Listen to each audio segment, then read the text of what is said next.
Diamond, give me an audio. Yeah, there, it's not working. It's just not set to the right thing, so I gotta fix it real fast. Yep, it was set to my speakers. Boop. And now, Diamond, give me an audio. It's still not working. What the heck?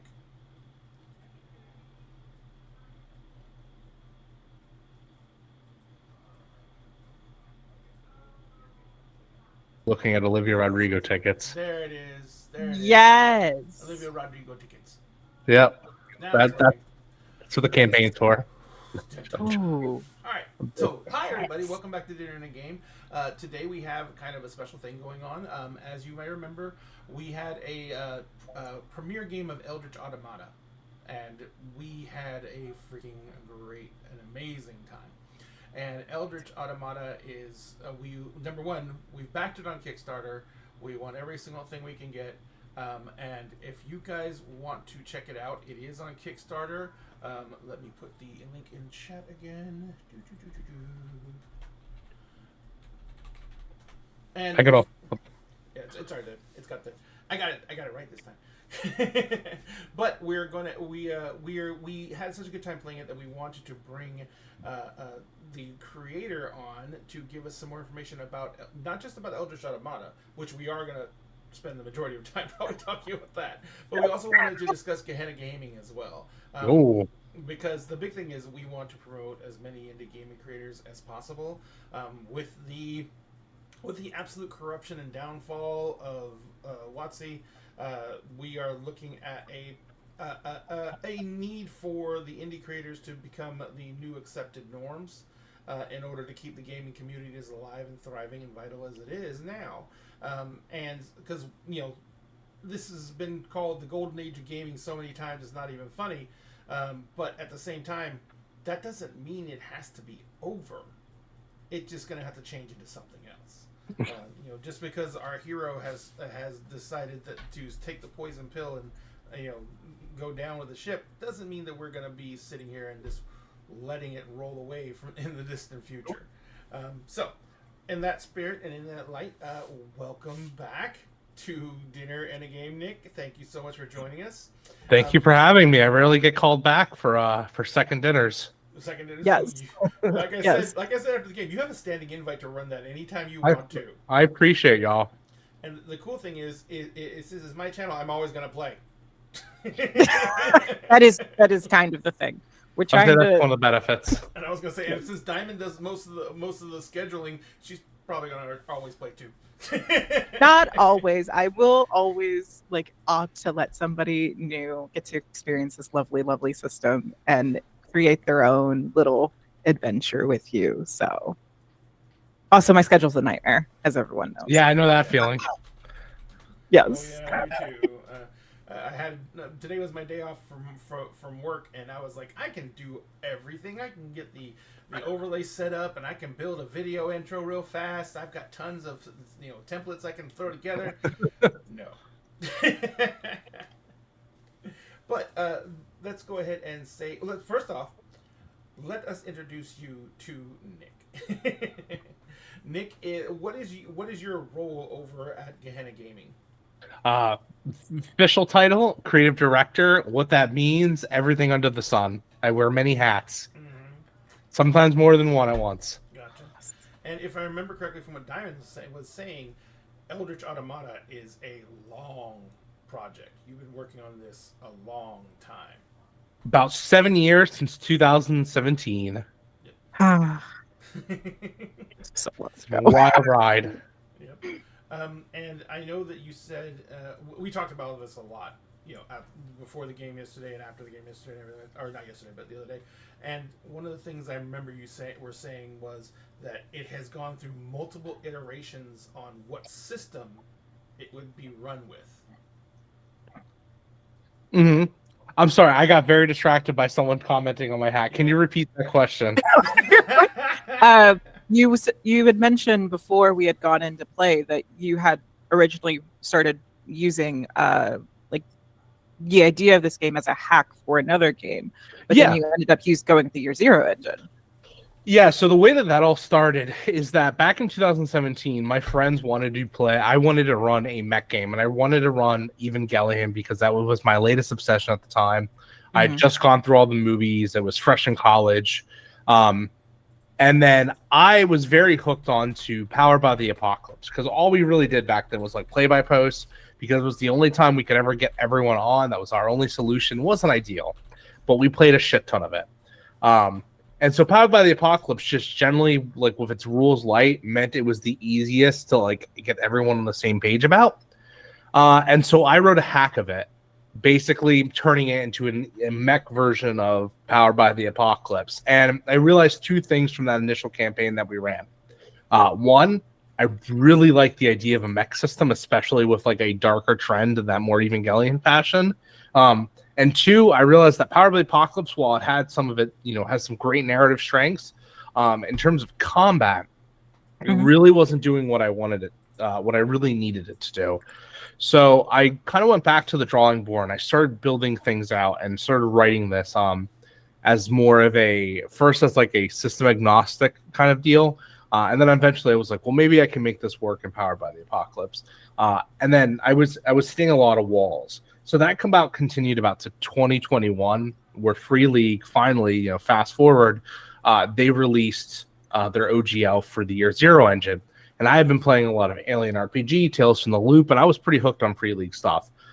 So as soon as that came out, I said, you know what? This is the perfect chance. I saw the preview. I saw the original like SRD and OGL. I was like, let me go ahead and start converting everything over. So I went ahead and I sat with the OGL on one side and what I had written on the other, and I began meticulously linking, rewriting everything from that I had originally written into the Year Zero format, just to kind of bit by bit to make sure that every bit of the engine could breathe within within the confines I'd created. And also that the important stuff I could create new systems, so it wasn't just a like carbon copy. And so that has been my mission for like the last 2 years. And finally, I want to say it was like in 2021, I talked to Ian.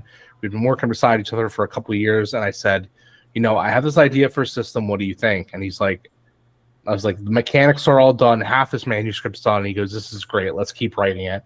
And that's kind of where we started from there. And now we're at the point where the manuscript's basically done and we're kickstarting it. And it's really been an amazing experience. Excellent. And the entire scenario with you getting to the Year Zero engine, did you at any point did you like actually reach out to Free League about it, or did you just wait? Did you just go with the OGL and not bother with actually talking to them at all? So we've had a working relationship with Free League for a while. We've did sponsored games from them. We've done sponsored convention tracks where they've allowed us to. They've actually like sponsored us so we could pay our GMs for conventions, Mhm. and that's always been awesome. And so like definitely we worked on an official capacity, but I think a lot about Eldritch Automata. Not that that is off the table, because if Free League came to me tomorrow and be like, "Hey, we want to publish your game," like definitely there would be at least a conversation had. Um, but we really wanted to kind of strike out as our own as this being a Gehenna Gaming product. It's our first official TTRPG. We've done supplements, we've done convention tracks, and I said this is the logical next step for us. We kind of pivoted towards streaming back when the pandemic hit, just because that was kind of like the nature. Everyone was inside. We launched Virtual HorrorCon, which was, by my accounts, the first post like pandemic era convention. Mhm. March of 2020, and we set that up in like 2 weeks. Hmm. And that was kind of my trial by fire. But yeah, it's always been about the natural transition of Gehenna. And I think that's kind of how we felt. Now, like I said, that doesn't leave anything off the table. We Free League knows about it. They know we've been making it. So hopefully, if there's a conversation to be had, then we'll definitely have it. Yeah, I know. My whole thing with that is like because Free League still does Kickstarters and everything too as well. Oh yeah. Mhm. But my whole thing with that is like I know Free League has a lot more this, experience and support for it. So it was like if they could step in and get you guys helped out, that would be amazing. Because I And- so desperately do have the book in my hand. Oh God, same. I want to And the best case scenario in that, I feel like, would be to go like the Mork Bork route, where like we get the first game, we get the first game out in some way, and then they can step in and kind of help for the publishing and stuff like that. But we'll see. I don't want to jinx my chances. Like, hey, that would be great. So if you're watching Free League, send me an email. But go ahead, Axel. Go ahead, Devin. Oh no, fine. I definitely wanted to talk about like what has your experience been like working with Gehenna Gaming, and especially Ian. Oh man, mostly good. There's tough times like any other. I mean, I'm joking. It's been a whirlwind of a ride. I mean, we have been, when I started in Gehenna Gaming, I was working with Ian plus Rick and Mark, who were, they were like the founders at the time. And then eventually they left to open up their own publishing company, and we kind of kept doing the events and the streaming stuff. So for the longest time, honestly, it's really been me and Ian. And then, obviously, Ellie Collins, was also on our team, has been helping us a lot, as well as Dan Munoz has always been a friend and also helping us for a bit of time. But I want to definitely, like, Eldritch Automata was very much a me and Ian project. And, even though it was like my idea, my pitch to Ian, I wanted Ian to feel, wanted to have control over it in some way so that it could be a collaboration, because I genuinely do believe that, having multiple perspectives and multiple writers on something is going to make it more expansive. It's going to make it better. More eyes is definitely not a bad thing, especially if you respect those eyes, which I do with Ian and the rest of our team. But no, it's been great. It's never a boring ride. We're always doing something. But I wouldn't trade it for anything in the world. They've treated me very well. I feel, well loved and respected there, which is, not a lot of people can say that sometimes, and that's an unfortunate part of the industry. But I really do appreciate it. And to be at PAX Unplugged representing us and being like, that was the man to talk to there, because Ian had to handle stuff on his own end back in Atlanta. That was really nice to be there, to kind of be solo on that and kind of take in charge a little bit. Showing that I can when I need to. Yes, Absolutely. I remember seeing of course, the announcements for Eldritch Automata coming out, and then I started seeing like mutuals of mine reach me. It's like, hey, I'm working on this. Hey, I contributed this. I'm like, I know these names. I know these faces. I know Gehenna Gaming. I'm fangirl. But like seeing such a diverse team hyping up this project is also kind of why it's becoming so endeared to me, especially after playing it now. That now it's just part of my heart and soul. But like it lives rent free in my brain, and my brain is already cooking. But also seeing how like the community has embraced you guys so much. Like, how many APs have you done so far to promote this? So yourselves, we got a 4-part Rolling Nomad. We have at least 2 more being planned, and then Dead Sundays did the very first one, and they were great to work with. So quite a bit of people reached out. Honestly, our problem at this time is just not having enough time. If we get kickstarted, we get funded, it would be great to actually sponsor some of those and give that money back to people and actually like help produce some of that. That's always been, a big one of mine, even for our own stuff. But obviously, like, the TTRPG industry, a lot of it's Kickstarter, a lot of it's crowdfunding. But I am very grateful that I've been able to collab with many amazing people on this project. So when I finished doing all the mechanics, then we got to the setting, I said, all right, I wrote myself a lore Bible. And I said, this is what I can give to writers, and I'm going to be hiring writers and kind of going out and hunting them down, and just finding people that I think could really bring the world to life. And that was a mix of people that I had worked with, that I have known for a long time or had been recommended to me, or people that I randomly found that I really like their stuff. Just to like highlight a few, like someone like Josh Demansky, who worked and helped wrote on Liminal Horror as well as The Bureau. Josh Demansky's like a long-time friend. Known him for at least over, a year or 2 years at this point. And we've collabed on a few things. So that was like a natural person to go to. And then someone like, D'Angelo Murillo, I've known D'Angelo. We've always been like mutuals, and we've talked to each other. but never in like that official capacity. And that was he was always on my short list to get on the project. So he was like one of the first people that I asked. And the good news is I feel like all my first picks I was able to get. So just to name a few, but there are some really talented writers that I didn't name, but you can find them all on our Kickstarter, as well as whoever else gets hired on as we kind of continue to go down. Like we just finished talking and getting Austin Ramsey on, who developed Beam Saber. So spoiler, Austin Ramsey is going to be doing a stretch goal for us, but also it's going to be writing on the main book as well. And getting someone like Austin Ramsey on the project was very important to me because I love Beam Saber. I played Beam Saber. Beam Saber is like one of the pillars of mecha art, TTRPG, next to something like Lancer, next to something, like Mechs and Feelings, next to something like even, what's it called? Blazing Hymn had been coming out. Like when I originally, which was Kat, and I remember Kat reaching out to me and being like, hey, like when I was in the conceptual levels of Eldritch Tom and I was like writing it for the year zero, they were about to release Blazing Hymn. And I said, I was like, oh, it'd be great to collab. I'm not really there yet, but it would be great to the future.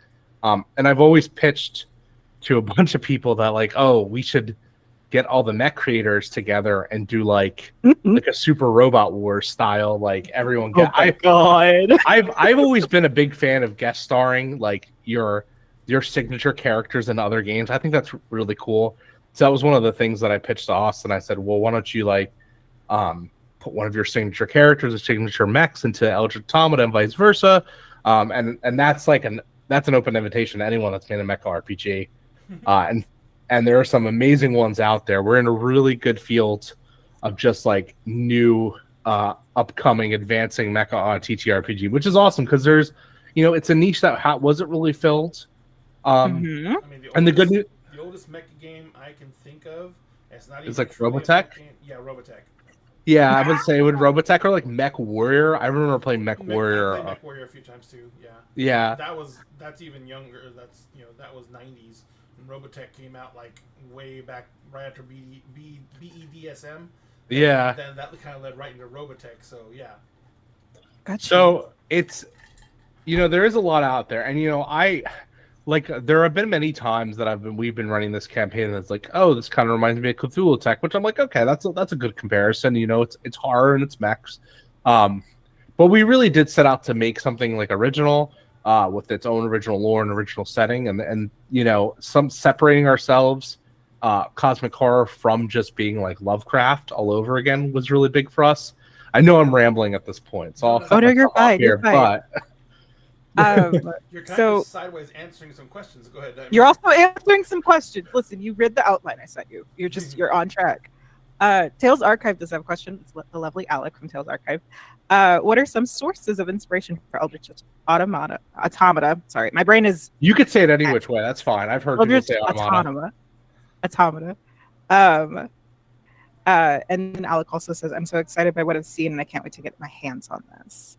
So what are your sources of inspiration? I know this, but I want everyone else to know.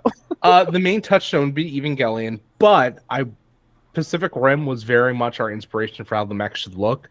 I had a big meeting with Geo when Geo was designing the cover and doing some of the concept for the automatas. And I specifically was like, look at like, Geo's in the chat right now. Well, shout out to Geo. Geo is amazing. Hire them for all your stuff, but wait to hire them until they're done. No, you should hire them. They're amazing. Geo is a diamond in the rough, and I'm very glad that we were able to find and connect with. But something that I told Geo is that I didn't want mechs that looked very light, and that was kind of my big pet peeve with a lot of anime mechs, especially like even Evangelion and Gundam. Like I didn't want the automata to be able to fly. I wanted them to feel like they had weight and they were heavy and they were actually like war machines. It's all about a 100-ton mech standing on knee joints that are only 2 feet wide. Exactly. And I wanted to feel so, because that kind of feels in the whole like you're in something powerful that is also very volatile. The monster designs, I was very much inspired by some of Neil Blomkamp's designs from his short film Zygote, which if you like horror, watch that. It's about 20 minutes long, has Dakota Fanning in it. It's a great little horror short. has a disgusting creature in it, which is very much the inspiration for the horrors, as well as like Resident Evil, because I really like the idea of like the amalgamations of flesh, like a creature that was made up of human beings, not just like, you know, a monster. The seraphs very much come from stuff like Evangelion, or even something like oh, what's that? I'm trying to think I know the word. Is it it's eluding me, but it's a very famous mech anime called like, it starts with R. So if anyone can find that out, let me know. I just do not want to say it the wrong name for it. But it's a very famous mech anime. It starts with an R, but it's more about like angelic mechs, and that was kind of the inspiration for the seraphs. And then in terms of like what I wanted the game to feel like, I did want to do this whole Razefon.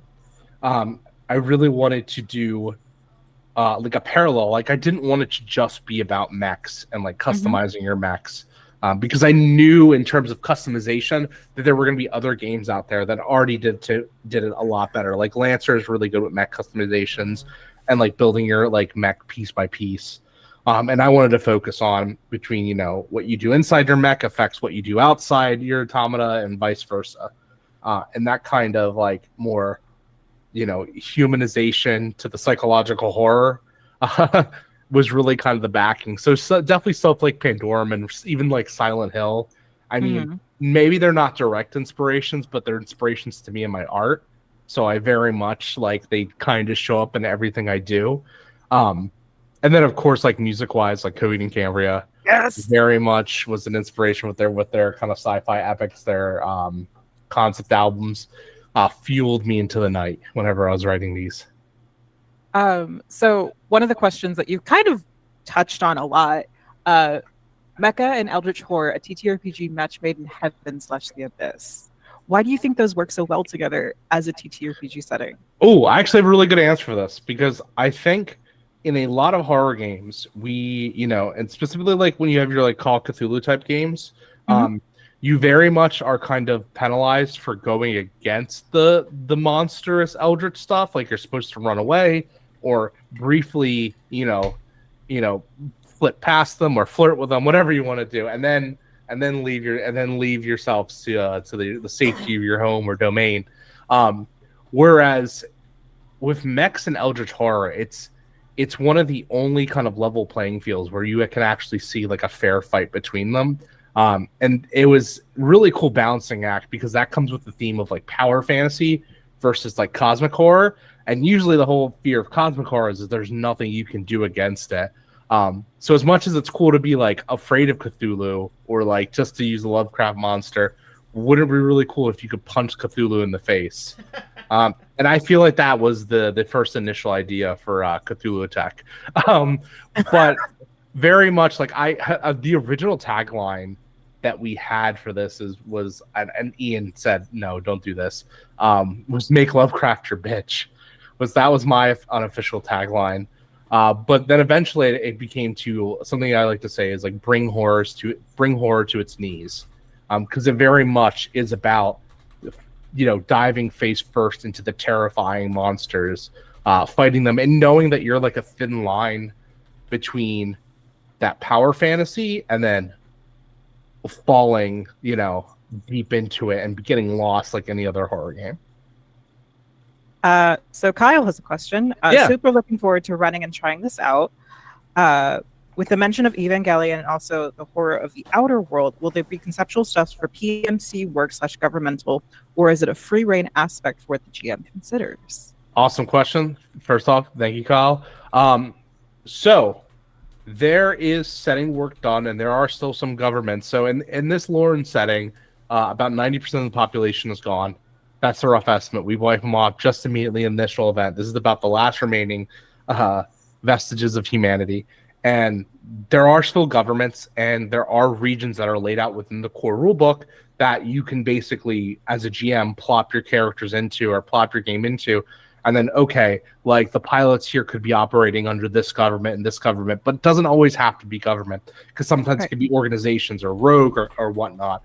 And then in terms of like the legality of what automatas would be, because they are weapons of war, that's something we we've touched on in our like secret play test and something I've talked about. But the funny thing about Automata is that like, you know, some people will see you as a hero, but other people will be like, oh my God, here's this giant, you know, war machine coming through. It's like, yeah, it's going to kill the horror, but it's going to level half the city doing it, and people are going to die regardless.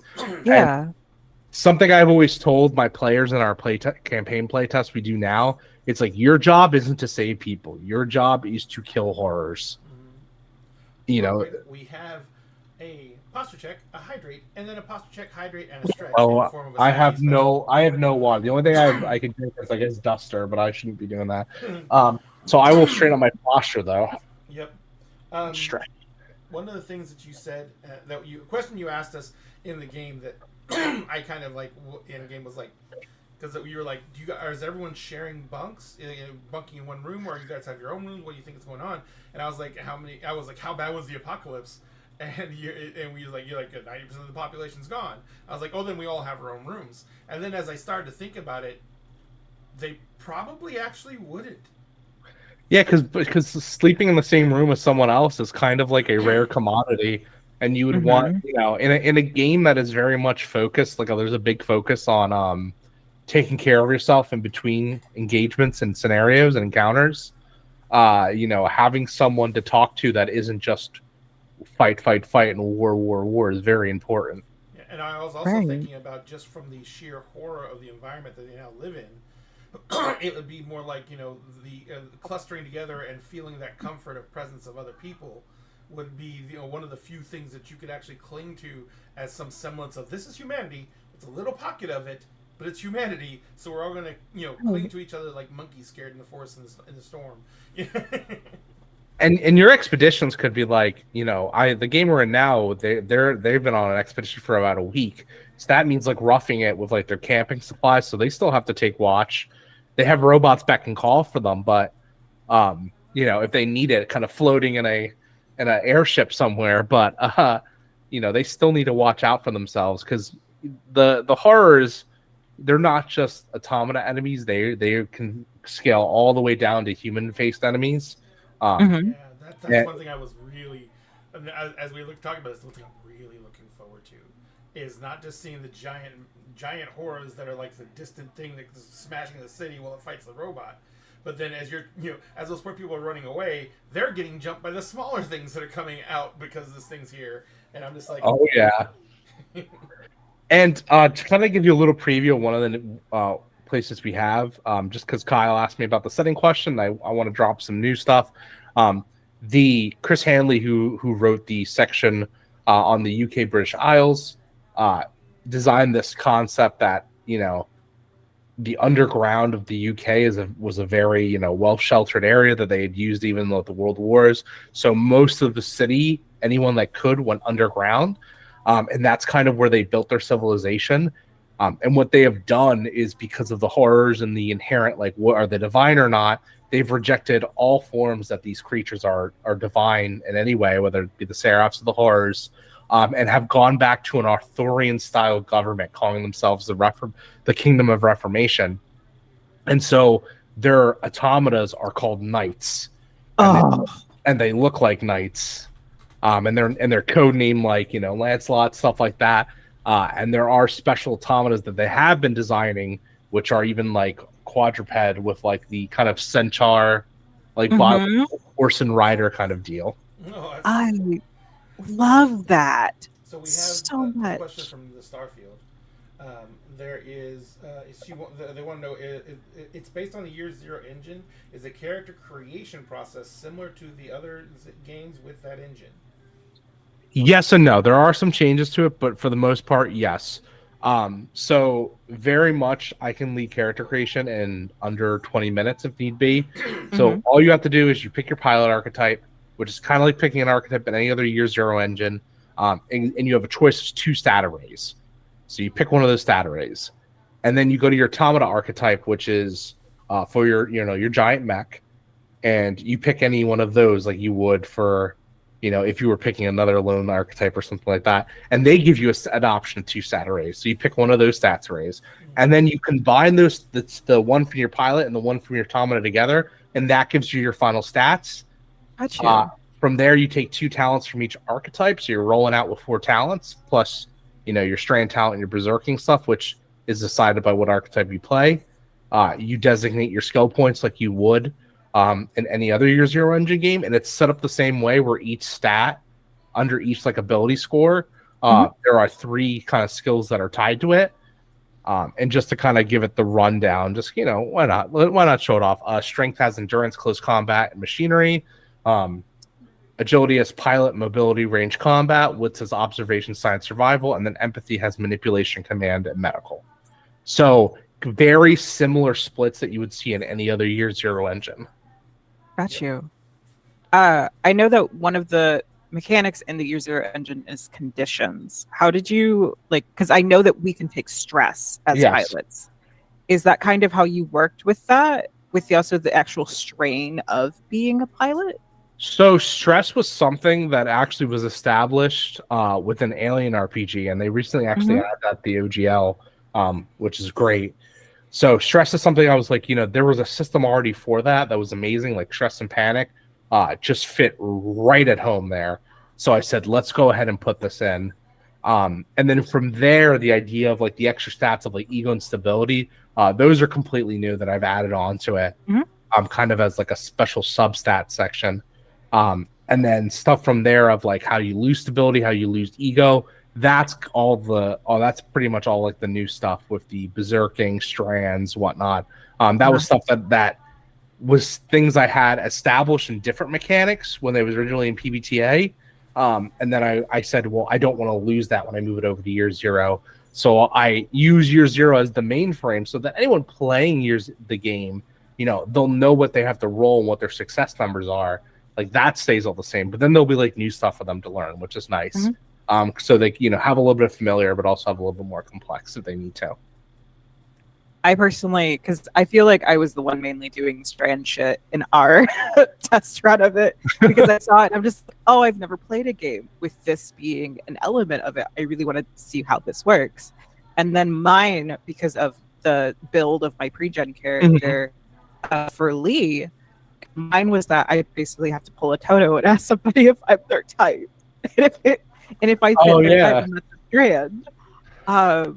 Oh god, I loved my weird ass characters so much. You were playing the inferior superior, which is that archetype is very much based off of Asuka from the Evangelion, where it's you're a person that has like this very like high and mighty mask about them of like confidence, but on the inside you're always like self-judging, self-compromising, whatnot. So like obviously for a strand, it's like, well, what do you see in a person? And they tell you, and you're like, well, I'm all that. Like which it's like gassing yourself up a little bit, which is, and one of the moves that we talked about that you really liked was cracks in the armor, which is god, that's my favorite. That one and Sugar and Spice, solid. This is gonna be my go-to because those two together, like as options of what you can do, is brutal. Because Sugar and Spice, for anybody, is a talent where you get successes on 5s and 6s for manipulation and what was the other commands, which are your empathy rolls. And then for cracks in the armor, you can take a stress point, wasn't it? So you can lower your stability by 1, which is your stability. Yeah, stability takes a lot is a lot harder to gain back, but it automatically gives you success on your next roll, which is very much the interpretation of like you are. When you fail something as this person, you're going to, beat yourself up about it and try doubly harder to get everything right on the next go around. And then there's stuff like not to be outdone, which is gain +1 additional dice when attempting to show off. Irresistible. When someone attempts to break a strand, you can raise your stress level by 1 to negate it. So stuff like that. And like every, something I always say that not all the narrative talents you get in your pilot archetype are like very happy, joy. A lot of them are going to have an element of PvP to them, but not PvP where you're going to take out the other person's character. PvP where you're almost having this social combat with them, like secretly, like subtext, and how that'll affect you when you go into battle the next time with your comrades. I feel like also like just through reading the mechanical ashcan and looking at the different kind of things that everyone got in their pre-gens, there's so much in there too for if people wanted to just run a narrative game and they have the combat in the background. Because maybe you have people who aren't ready to play like the horror part of it and they want to Yeah. do the interactions. Like it has such an interesting, like malleable feel to it where if you have players who are combat heavy, but you have players who are narrative heavy, like there's such a good balance in the system to where one even lends to the other. And that's so rare to see in kind of like this genre of TTRPG because it's like I'm one of those people when it comes to horror movies or when it comes to horror. By the end of it, I'm rooting for the creature trying to ruin humanity because they might have a point. Like I'm that weirdo. Because it's like I know. Like I root for Godzilla in the Godzilla movies. I don't root for Ghidorah, but I'll root for Godzilla.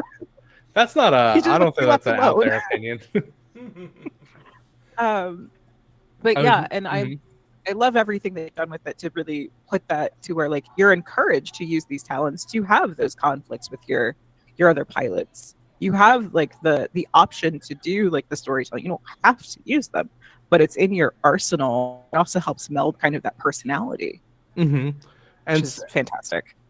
And it's something that's kind of talked about in the setting of the book, where you stressed out pilots do better in Automata. It's kind of reflective of the game where your stress gives you more dice to roll. But the and this is where it kind of goes down to the idea of like these automata are slowly killing you. Like people will forget that they're like, oh, these things are our friends. It's like you can consider them friends if you want, but they are symbiotic. They are taking something. You're gaining their power, but they are taking something from you. Very much so. Yeah, that's one thing I wanted to ask you about. Number one, that system is the stress system that's in Aliens and everything like that. It also reminds me, and this is for people, because we have a lot of people haven't playing Aliens either. This is very similar to the 5e 5th edition White Wolf system where you have the hunger dice for vampires. They do add dice into your pool, but if you roll certain results, bad things can occur because you have those dice in your pool. So you do get an extra chance at another success, but you also get the chance for something epic to go sideways, even if you succeed. Yeah. I totally didn't have my gangrel almost eat somebody. It's fine. I love that Vampire and like all these other games have kind of instilled the narrative of failing forward. I think that's something that's very beautiful. And I think it should be all right to like fail your rolls. And as long as the system's kind of, propped up correctly, like your failures won't feel anywhere near as detrimental as like the highest highs you'll have when rolling like successes. So definitely very much so. And like panic successes are so much of a thing. And that's something I always have to tell people. They're like, well, if I panic, does the roll fail even though I succeeded? It's like, no, like your roll still goes through. You're just freaking the hell out. And that's okay. That's to be expected in this situation. And something that I love with like the whole ego mechanic is because you're fueling your ego into these automata. And that's where your power fantasy goes to. But eventually that ego runs out. And when that ego runs out, that's when the nightmares start kicking right in. So you're flirting between the two genres constantly. Yeah. I know that the main complaint for some people with like especially the newer genre of like this eldritch horror or these like giant entity monster like kind of movies that are coming out is like, oh, there's too many humans talking. I want to see the monster fights. I want to see them get scared. I'm like, but that's what makes this feel real to some people who watch these things. And it's also why I love this system so much is because I can feel like the people who live in it. I can feel like the actual like terror that they feel, which makes it even more exciting. Like it gets the adrenaline going as a player, at least on my end. So I always hear this complaint all the time, especially with the Godzilla movies. So I'm going to go on a little bit of a soapbox right here, but I want to see if you're going to come at from what I was thinking. So go. The idea of Godzilla only getting 8 to 10 minutes of screen time is, like it was in like the 2016 one, is not a new concept, and is a concept that has been happening for a majority of the gods of most of the Godzilla ones. Even the original like Gojira, he was in the movie for under 9 minutes, which is outdone by the not the 2014 Godzilla, which was a little under 10 minutes.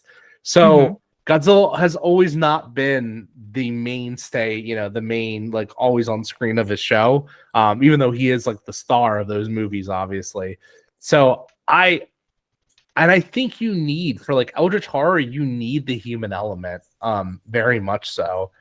And I think if you just go see a movie and it's just like 2 hours straight of monsters, I mean, I guess that's like a monster movie, but I don't think that's really cosmic horror personally. I think you need a heavy balance, and normally towards the human side. But I will say, you definitely see a lot of monsters in the NEA. Yep. I think that one of the best modern movies that captures that, and I don't necessarily like it as a film overall, but Cloverfield. Cloverfield was always giving the illusion of the monster or showing the after effects of the monster. I mean, you don't even get to see the monster itself fully revealed until they're nearly escaping the city. Well, they never do, but until that moment, you don't ever see the whole monster until that scene, and that's like with 10 minutes left in the film. I think a really good cosmic horror movie to watch is Annihilation. If you've never seen that, Alex Garland directed it. It's based off a novel. Amazing movie, came out in, I want to say, 2016. That might be what I was remembering instead of Godzilla in 2014. All woman cast, and a great sci-fi like horror story. And the best part about that movie is that the majority of that movie is people walking and talking to each other, and you have these few moments of intense terror, where these creatures start showing up and weird stuff is happening. But for the majority of the movie, you're learning about the characters and learning about what this ethereal world that they're in, and how that deals to their backstories, which I think is what really kind of drives together. Yeah, Annihilation is great. Annihilation is inspiration for the campaign playtest we're doing, that hopefully will be a book one day that we release. Yeah, Annihilation was a very good film, and it really did capture that whole, that whole thing I was talking about earlier. Is like, this is your humanity. You're trying to cling on to it, but all this stuff is happening that is just twisting reality and twisting your view of it. And soon you don't even know what's real and what's not, because your terror levels and everything else got your adrenaline pumping so high, and that creates a different mental state. And people will start like hallucinating when that comes on. So then you got the problem of real terrors and hallucinations. Isn't it wonderful? I kind of pulled that in whenever I was creating Lee for the playtest that we had done for it, is that I wanted to play off of the fact that it's like there's no normal people left in this world. Everyone's traumatized and weird, and some people are just better at hiding it. And then you have me, who likes to build war criminals on accident. Whatever. I will never believe that's on accident. For context, I have had a character create a war crime in almost every game I've been in with Ray. Oh no. Yep. Yep, including my teenager from Tales from the Loop who made a gaseous bomb. Is there Nightmare Bears in EA? Someone asked. Something very similar, yes. Nightmare Bears? You gotta watch Annihilation if you haven't yet. No. But I wanted to play off of the fact that, like, one, being the inferior superior, but also having this mad scientist, my big feat, like, the thing that I had lost as my character was all of my research was gone. And I immediately thought, it's like, how could you keep that from happening again? But it's an unhinged way. You tattoo it on yourself. Then you won't lose it. If you lose your limbs, that's a little different. But like, which can't happen. Which can't happen, as Kim showed us, Sphinx's character. But the little quirk that I gave her with, she changes the way she talks, she changes her accents. My personal little tidbit for her was that was her friend group. Her friend group all sounded like that. She basically adapted all of their accents into her own, and it's how she remembers them. Mhm. is because she can still hear them. She's like It's a living just lexicon. she's a living lexicon, which adds to the unsettling part of like, didn't you just sound like something else? I know you were Uh, like going Russian, British, Southern United States. I was just like, okay, crazy lady, gonna go over here. yeah, and I think like a lot of just the character building for each person is going to be different. But I think you mentioned that there's 12 of each. Yep. So 144 unique combinations, and that's not counting like the talents that people start out with, the stat arrays. So, Have you so far since you've been like doing the different shows and whatnot to show off this work, have you noticed like people leaning towards one way of playing a pre-gen character versus playing another one? Have you had people play all of the pre-gens so far? Yes. So usually, so I definitely have seen anyone who gets the overload, which was Kim's character, which was Mhm. Finks's character playing Kim. Um they always say screw it and overload themselves, because why not? You know, Mhm. that automata wise, that's something that always happens. And then pilot wise, the most popular pick I want to say so far um has been the Hedgehog's Dilemma, because everyone kind of wants to play the more whinier like Shinji type character, which makes sense because like the game's kind of coded for that, and the fact that there's an archetype called the Hedgehog's Dilemma makes a lot of sense. It's also a very unique way to play the game, and it's very interesting where these kind of pilot archetypes really do give you different prompts, and obviously with different role players and different players in general, they're each going to kind of make that their own. There's no right or wrong way to play these characters. Right. Everything has merit, right? That's the beauty of RPG. Everything has a little bit of merit. yep. I had someone message me a question because they had to dip for work. Yeah. But what are different, like, do you think that EA is best done live play? Do you think it's best done in a streaming platform? Or do you think it's one that you could have merits of both?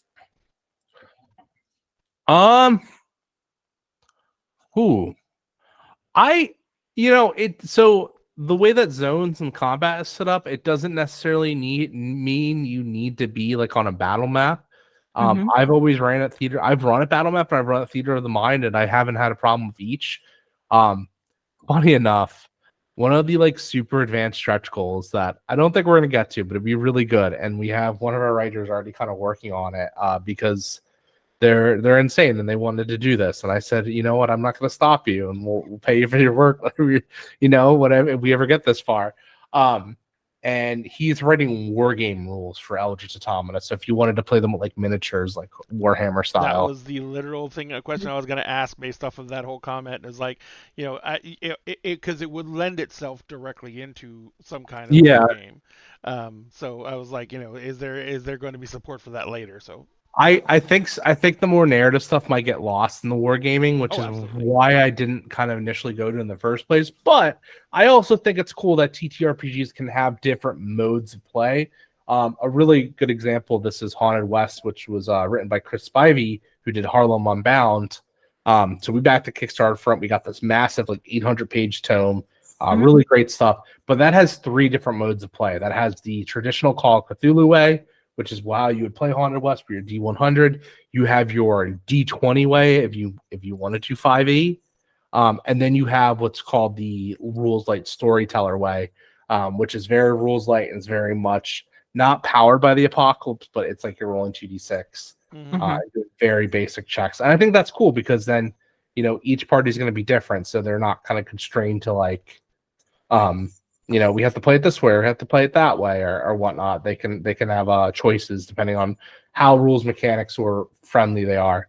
And as much as it's like I want people to realize there's more games out there than D20 and 5e, I also get it. Like that it's a big conversion. Sometimes you need that help. We did have someone like at the very beginning when we were announcing this be like, well, is it going to be they're going to be a 5e conversion? And I said, not at this time, but obviously if there's enough support for it, anything can happen. Yeah, the biggest But problem is the scalability. I mean, the biggest Mhm. monster in D&D is the Trask, and it's about the same size and power level we're talking about for the Seraph and the actual Jaegers, and it's like CR30 and would obliterate just about anything. In its path. So now you're like, how are you gonna make your PCs stand up to that and everything like that? Yeah. So. And the thing we've always done in Eldritch Automata to kind of, because we do play as humans at certain times that are fighting, and sometimes you're playing as humans and automatas that are fighting, is that no human weaponry can really touch an automata unless you're like firing an airship or like some sort of like mobile like entire fortress. So for the most part, if you are playing ground troops, you're not going to be able to hurt an automata. You're not going to be able to hurt a horror that has grown to that big a size because the ego field's going to negate you. And even that, like the zones, it's like, all right, 10, a zone might be, 10 meters or like 5 meters, whereas an automata is like 500 meters zone. It's like, so we scale up with that, but for the most part, we pretty much tell everyone that like if you're a pilot and you're just a human, you're not going to hurt an automata. So don't even worry about trying to mash those together, because you're not gonna, like, by raw, you would not be able to put a dent in it. And that's kind of how we've gotten away with it and not have to worry about issues of like scaling everything so that like a group of pilots could potentially, because that's the thing, right? If you give something stats, then it can be killed. I just don't, never sat well with me. I don't think like a group of like 5 scrappy like human party members should be able to take down an 80-meter tall war machine. Right. So this one kind of, we all know, of course, that we use the Gehenna Gaming horror consent sheet, which is based off of the Monty Cook one, that I believe Kimberly wrote the adapted it for Gehenna Gaming. So yeah, so Cassie Kimborough, Kimborough. did all the adaptability for like the PDF and making all look very nice for the Gehenna Gaming consent sheet, because we used to have a very like, we had a consent sheet before, but it was very rough, like extremely rough. And then they made it look really nice for us and kind of adapted certain other stuff that we didn't have on there. And that's kind of what we've been using. As far as I know, they were used on. I know they were used on LA by Night. They were used on New York by Night. Yes. A lot of other like horror like shows and like have adapted for it. And you don't have to just use them for horror games. It's just, I just say it's more horror focused because it has, I like to say, every possible like trigger you would normally think of and like content warning it has on there, which is a little more expansive than the Monty Cook one. But the Monty Cook is obviously more general and covers a lot more non-horror stuff, which is where that trend lies. Yep. Dag is now using it because I brought it to Dag and I'm like, hi, we're doing this now. This is ours. We're here. Fill this out for me. Okay, could. Head pat. Goodbye. Because I personally like the areas on it where you can list your phobias and how comfortable you are with them being touched. But my favorite part of it is being comfortable with something in a setting, but not as directed towards a player. How do you think that kind of safety tool affects gameplay in EA for like the GM planning it? Ooh, so this is something I'm going to take more to a general sense. It's something I've talked about on panels and everything. I think safety tools are amazing. They rock. You have a lot of naysayers out there being like, oh, they're destroying the hot. No, I have run some of the most like horrific and disturbing elements of games out there, all with the use of safety tools. Safety tools will let you go harder. They let you, when you feel comfortable that everyone is on board and you've done your due diligence and homework, you can end up taking that game and story to places that you normally would not be in. We ran the last Monster game we ran on Gehenna Gaming. I ran a 2-shot called Mantra, which was a cult cannibal horror game. And I looked at the consent sheets. Everyone was like, hey, I'm okay with this. We talked about it heavily using safety tools beforehand. We all felt comfortable and we just leaned into it. And it was heavy, definitely heavy. We had a few people being like, hey, I don't think this stream's for me, which is perfectly fine.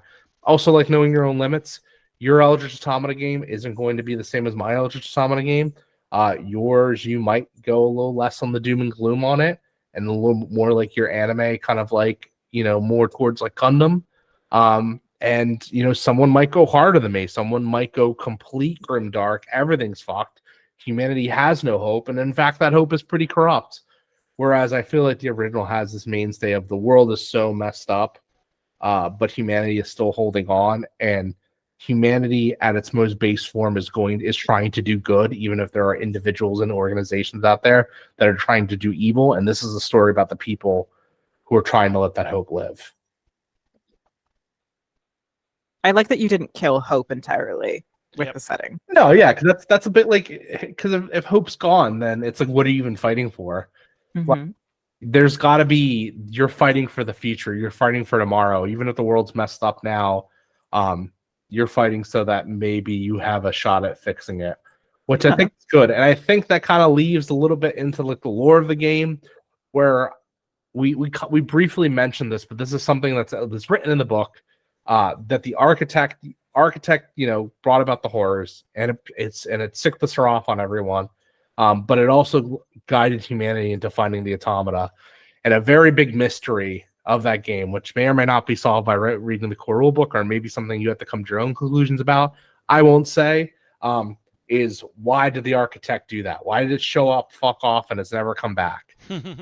Why did it decimate our world, but then give us the weapons to fight back in?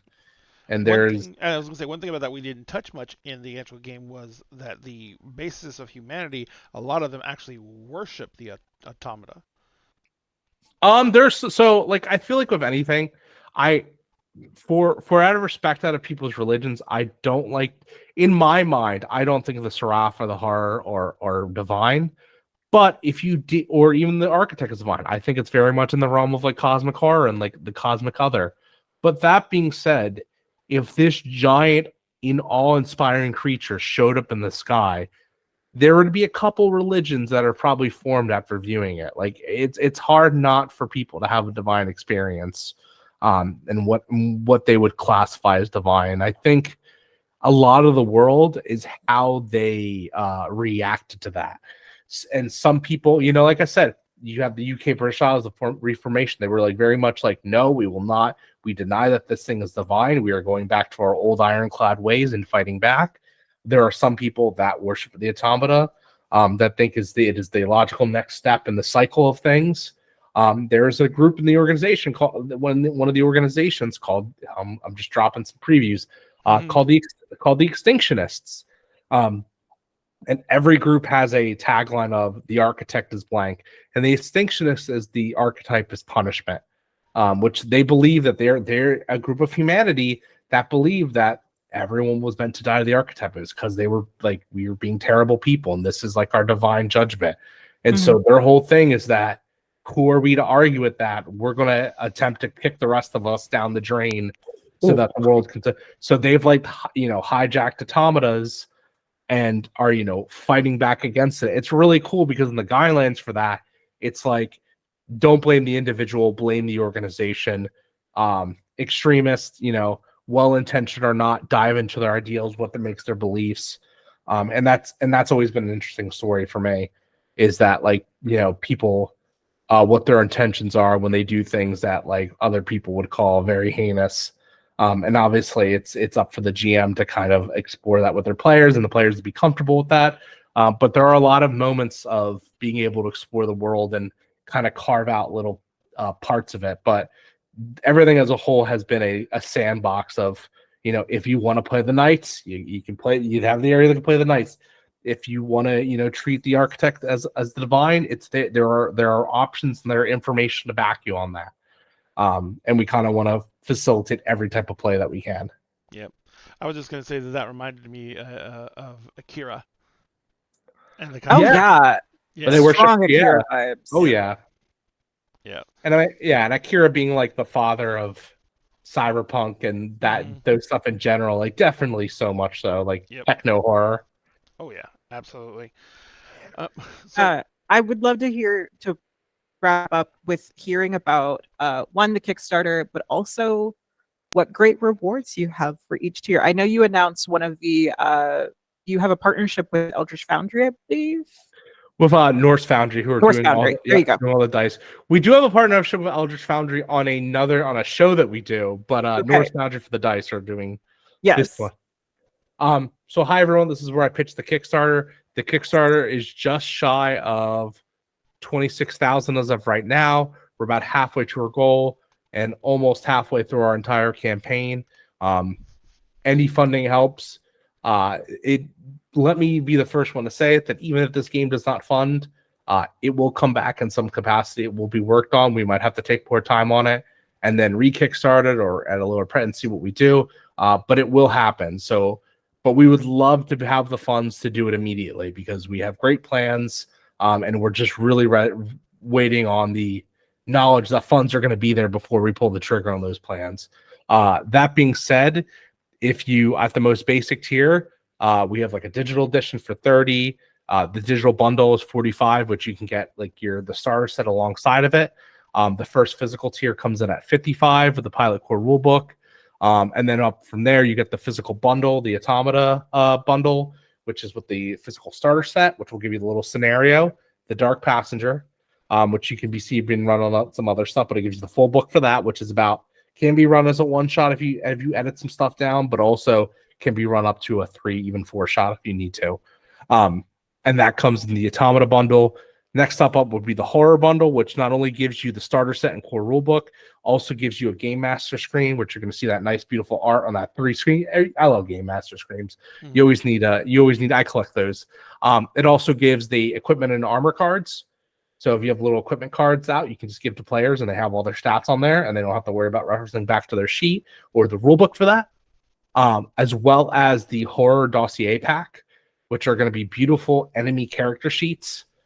So if you want to run certain horrors with the awesome art on it, it has everything statted out for you to use. And going up from there, we have the Seraph bundle, that's where you come in.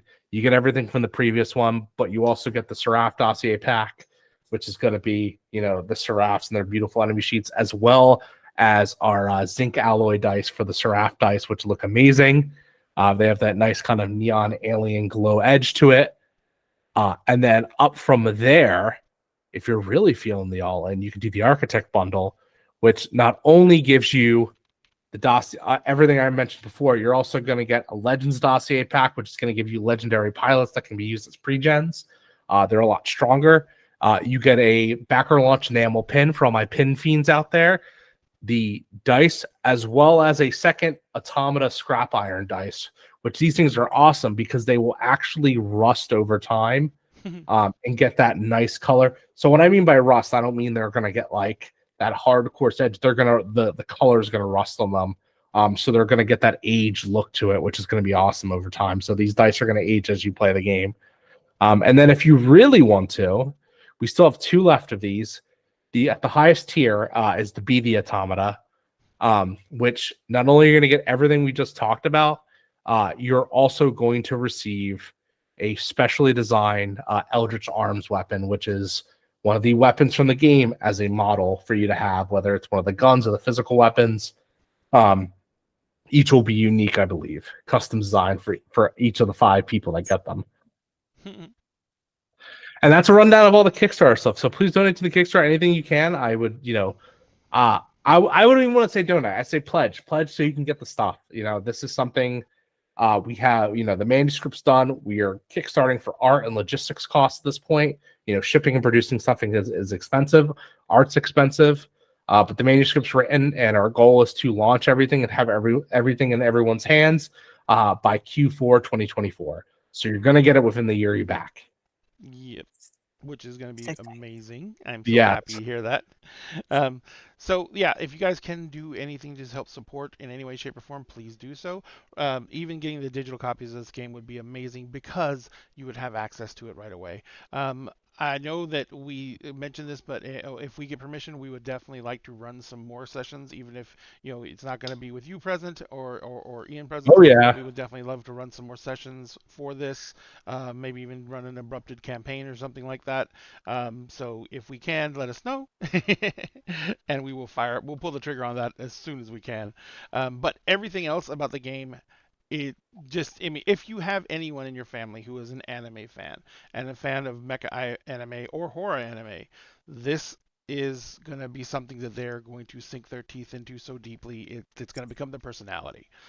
So it's a great game. It's a great system, and like I said, the Year Zero engine fit great. I understand why you didn't go by Powered by the Apocalypse. It's there's too much siloing in that, and you get locked into those different archetypes and not enough cross pollination, as it were. And the Year Zero engine lets you do that extensively. Oh yeah. And I will say, I absolutely love watching people run my game without me being there. It fills me with so much joy to be able to sit there. I watched Rolling Nomad Session Zero last. I watched the whole damn thing. Whole damn thing I watched. I sat there. I was eating my food and my lunch, and I was like, "This is great. This fills me with so much joy." And you know what? Regardless of what happens, I'm super thankful and super grateful for the people in my life that have supported me thus far, whether it be even my own family who have pledged, even though they don't play TTRPGs at all. Oh. My partner has been extremely supportive, and all of my new friends that I have met over this past month, that hopefully this will be connections that endure strand-wise down the road, and we will build more strands together. Oh, You have enough strands, you could build a rug at this Yeah. point. or a tapestry. But if you want to see more of with the Kickstarter, you can find the link in chat. It's been cycling through a lot. I'm going to put it in there again. So go take a look at the Kickstarter, find a level you'll be comfortable with backing, and I highly suggest backing it if you can. If not, there is a few weeks left for that Kickstarter. So be sure to put it on there as to remind you and let you know about it, so you can keep that in your mind and make sure you hopefully can get that in. But also don't forget, you guys are going to be at Gen Con, yes? Yes. Are you going to be running this at Gen Con? Yes, that is the idea. That's the hope. Gotcha. Because you guys do Gen Con and PAX usually, or one of the Yes, PAXs. so we're going to be at PAX East. Mhm. I won't be at PAX East, and neither will Ian. So that'll be our amazing convention team, which is Corey and Amber. They are both amazing. Go say hi to them, and also assure them everything will be okay, because they worry the most of all of us. But no, they're awesome people. Ashley's also our other convention team, but Ashley's usually at PAX Unplugged. Ashley might be at Gen Con, depending on when. But yeah, we'll do PAX East, PAX Unplugged, and then Gen Con will be our first for us this year. And then we usually have a few smaller conventions. I've been told to go out to Gamehole Con like several times. Gamehole Con isn't a small convention anymore. Yeah, it's grown pretty big. big. Also, Necronomicon I've been told to go to. So Oh my gosh, this would do great there, I believe. Oh, yeah. Absolutely. But yeah, but we will put the caveat: you can go as many conventions as you want to, as long as we still get the game. that's the hope.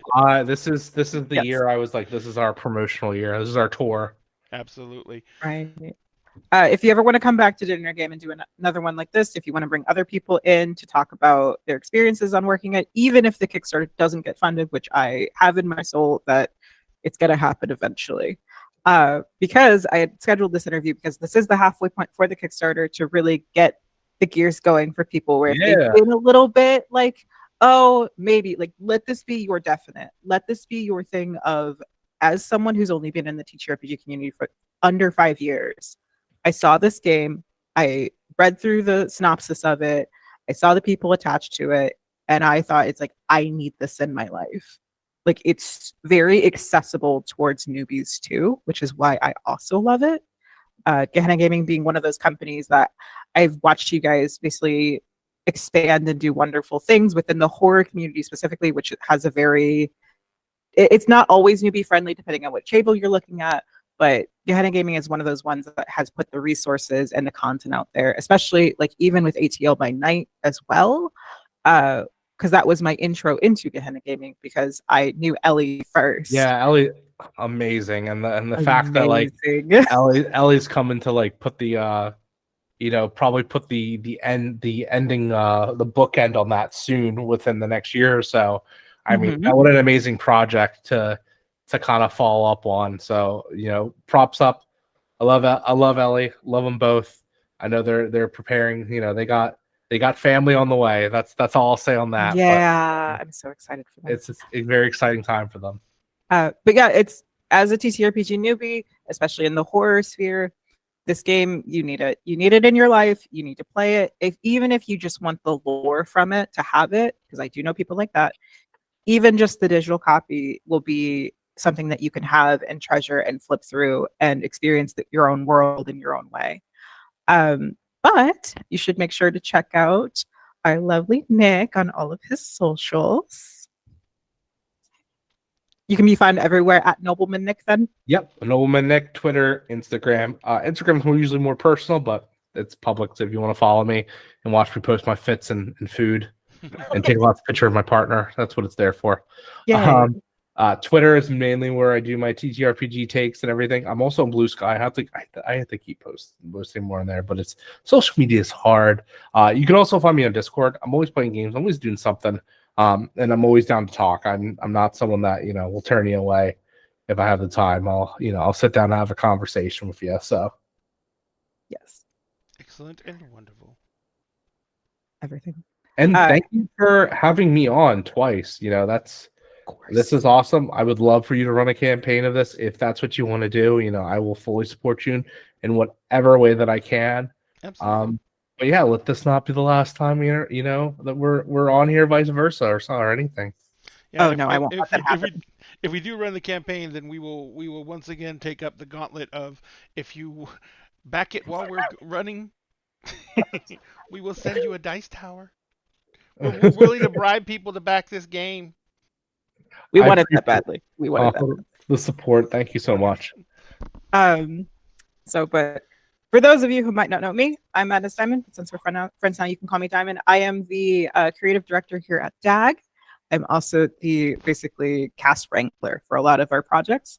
Having Nick with us has been an honor in any capacity. You're always welcome back to come and hang out with us. Thank you.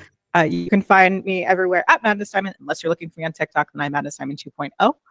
I am on the Tuesday game with DAG, which is Emerald Sanctums, where I play Bay, my human hunter, which should be coming back, I believe, next Tuesday. Yes, ma'am. Is the tentative. You can also, and then next Monday you can find me on the Starfield, where I will be playing Werewolf the Apocalypse. Should be a good time.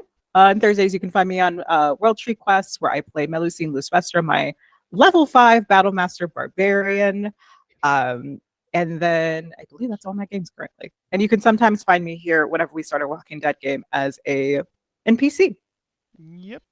And we are going to be looking at all those coming up.